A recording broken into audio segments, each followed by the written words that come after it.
I question that every single day. Why did this happen to him? Why? I mean, he was such a good person.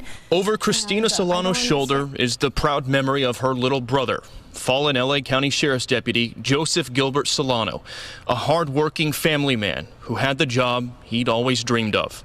Oh, we were very close. We were like inseparable. We did everything together. That brother-sister bond lasted from the time they were children all the way through adulthood, a life of laughs, love, and family. But all of it would be cut short on a summer day in June 2019 when Deputy Solano was waiting in line at an Alhambra Jack in the Box and Christina got the call. What I was told is that this guy had come up, behind him and shot him in the back of the head. Police say surveillance video showed a Utah man named Rhett Nelson shooting Deputy Solano from behind. Just an hour before that, police say Nelson also shot and killed 31-year-old Russian snowboarder Dmitry Koltsov. Nelson was eventually taken into custody outside of a church in Long Beach. But Deputy Solano was mortally wounded and had no brain function. He passed away in the hospital with his sister at his side. I miss him every day. I miss him every day. After he had passed away, 6 months later, I had to bury my mom.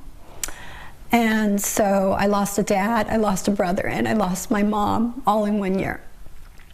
And the hardest part is losing Joey because, at least I know, if he would still be here today. And now, my family's all gone. Solano also tells me, and Fox 11 has independently confirmed with the DA's office, that as part of newly elected DA George Gascon's reforms, he is seeking to drop all enhancements and special circumstances against the accused killer.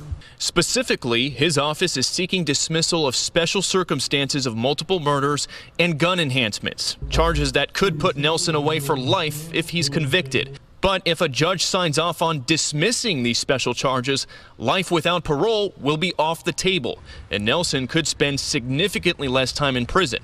Solano says she was horrified when she found this out. Completely in shock, Bill. I can't even tell you what my heart just dropped. I couldn't believe it. He should be there for the families. We are the victims here. My brother is a victim, not this person that shot him. I don't understand what his purpose is to let these murders out of jail. I don't get it, Bill. I mean, is this person, he's like the devil. I don't understand it. In a statement on this case, a spokesperson for Gascon's transition team tells us in part, quote, if convicted, there is a possibility that decades from now, the parole board could determine he's been rehabilitated. Such a determination many years from now would ultimately be a reflection of a system and the public alike weighing their continued interest in incarcerating a man who no longer poses a threat to society at an extraordinary taxpayer cost. Eliminating that remote possibility today may not be in the public's interest decades from now. But Solano tells me she doesn't care what rationale Gascon's office wants to use. She says he needs to remember who the real victims are. He's never come to me and ever talked to me about, my family, my brother. I mean, he should be there for us, not these crazy people in jail. It's disgusting, and he's disgusting. Ultimately, the decision on these special circumstances and enhancements is going to come down to the judge in the case. I'm told there is a pre-trial hearing set for January 11th. The Solano family will be there to give a victim impact statement, and it's going to be the judge's call. Does he want to go with what Mr. Gascón wants, or is he going to side with the family? Now, if those enhancements are stripped, I'm told that the suspect will still be facing charges of murder, attempted murder, and multiple counts of robbery. And Mr. Gascón's transition team tells me he would still be facing at least 40 years in prison. But if those enhancements are stripped, it's unclear exactly how many years he could be facing. We'll have to keep an eye on this case, guys. We're live in West LA tonight. Bill Malugin, Fox 11 News.